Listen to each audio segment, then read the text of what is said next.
ஒரு ஊழியர் சொன்னார், அவர் கஷ்டப்பட்டு ஊழியம் செய்தார், உண்மையாய் ஊழியம் செய்தார். ஆனால் அவர் பெஞ்சது இருக்குதே சந்தேக பேய். எங்கே போயிட்டு வந்தீங்க?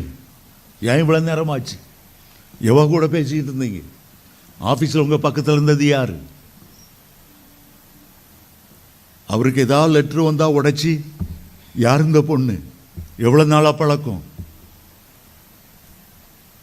சும்மா சந்தேகப்படப்பட ஒரு நாள் அவர், நான் ஒழுங்கா இருந்தே நீ சந்தேகப்படுறா, நீ சந்தேகப்படுற மாதிரியே நான் மோசமாக நடக்க போகிறேன். ஒரு நாள் கோபத்தில் சொன்னா, இனிமே நீ சந்தேகப்பட்டா நான் வேணுக்கொண்டே வேசிகள்கிட்ட போவேன். உன் அரிப்பு தாங்க முடியல. சாத்தான் அதை கேட்டான். ஒரு நாள் அந்த அம்மா பயங்கரமா சண்டை போட்டு அவரை கேவலப்படுத்தின உடனே சாத்தான் சொன்னா, நீ சொன்னல நெக்ஸ்ட் டைம் நீ சந்தேகப்பட்டா நான் வேசிகள்கிட்ட போவேன்னு சொன்னிய, போ போ போ போ போ. அந்த வார்த்தையை சாத்தான் பிடித்து கொண்டார். இவர் வேதனை தாங்காம ரோட்ல வந்தார். இவருக்கு வேசியல்டத்தில் போகணுங்கிற எண்ணமே கிடையாது. கர்த்தர் அவருடைய தோள் மேல் கை வைத்ததை உணர்ந்தார். மகனே, நான் உன்னை குறை சொல்லவில்லையே, நான் உன்னை சந்தேகப்படவில்லையே, நீ அதற்காக என்னை துக்கப்படுத்தி விட்டு வேசிகள் இடத்துல போவாயோ? வேண்டாம்,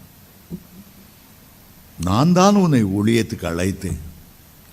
நீ படுகிற பாடுகளை எல்லாம் பார்த்தேன். நீ ஒன்று செய், உன் மனைவி வசைப்பாட ஆரம்பிக்கும் போது சத்தமாக சோத்திரம் சொல்ல ஆரம்பித்தது, செவிட்டு விரியன போல இருந்தது. அழகான பாடல், எனக்காய் வருகின்றவர் பாடு, காதலே போட்டுக்கலாது. ஆண்டவர் சொன்ன ஒரு தேர்தல். பக்கத்தில் பார்த்தா ஒரு நாய் சூரியனை பார்த்து கொல்ல கொல்ல கொல்ல கொல்லன்னு நெஞ்சு தண்ணி வலிக்க அந்த நாய் கொலைச்சிக்கிட்டே இருக்கு. எதை பார்த்து? சூரியனை பார்த்து. சூரியன் என்ன பண்ணுச்சு? ஒன்றும் பண்ணல. அமைதியா நாயை பார்த்துருந்த, நாயே உனக்கு தான் வாயு வலிக்க போகுது, என்னை பார்த்து நீ குலைக்கிறதுனால நான் என்ன இருட்டாகி போயிடுவேனா, மங்கி போயிடுவேனா, ஒளி கூடாமல் இருக்க போகிறேன்னா?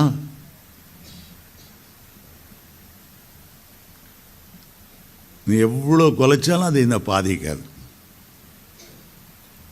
ஆண்டவர் உள்ளத்தில் பேசினார்.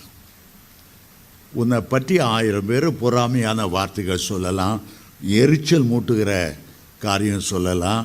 அதை பார்க்கும்போதெல்லாம் நீ சிரிச்சு சொல்லு, சூரியனை பார்த்து கொலைக்கிறப்பா பரவாயில்ல, கொலைச்சிக்க, உன் மனைவிட்ட மட்டும் சொல்லாது.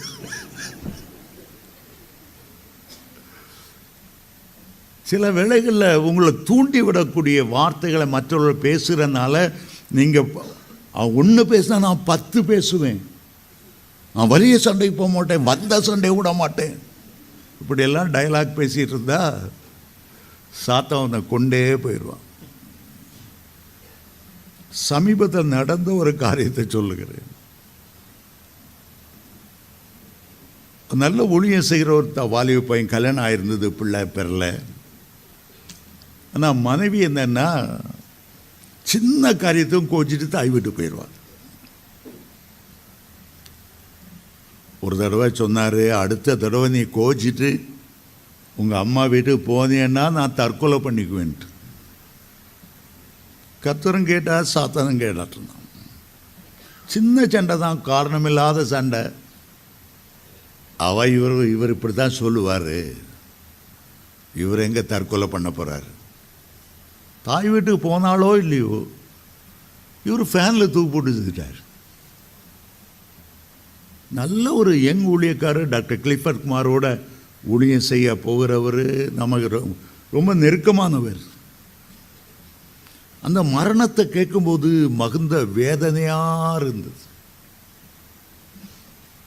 சிலர் டைலாக் பேசுவாங்க, ஆத்ம பிணைப்புன்னு ஒன்று இருக்கு.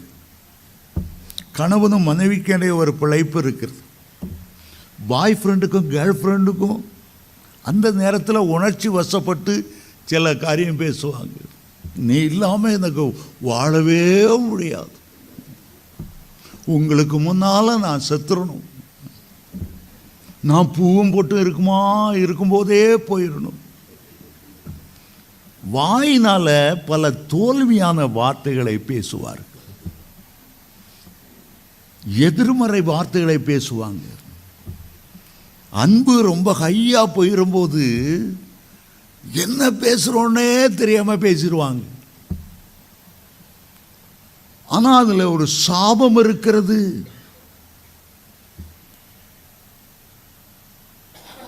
உலகத்தில் உங்கள் மேலே தான் ரொம்ப அன்பு. அப்போ ஆண்டவர், அவருக்கு அன்பே கிடையாதா? அவர் உங்களை உருவாக்குனவராச்சே. ஆண்டவருக்கு விரோதமாக கூட பேசுறதுக்கு வைக்கப்பட மாட்டாங்க. இதனால குடும்பங்களில் சாபம் வருகிறது. மரணமும் ஜீவனும் நாவின் அதிகாரத்தில் இருக்கணும்.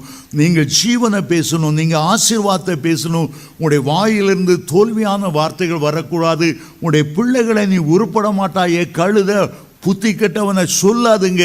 உங்களுடைய பிள்ளைகளுடைய வளர்ச்சியை நீங்களே தடுத்து அவளை சாபத்துக்குள்ளாக மாற்றி விடுகிறீர்கள்.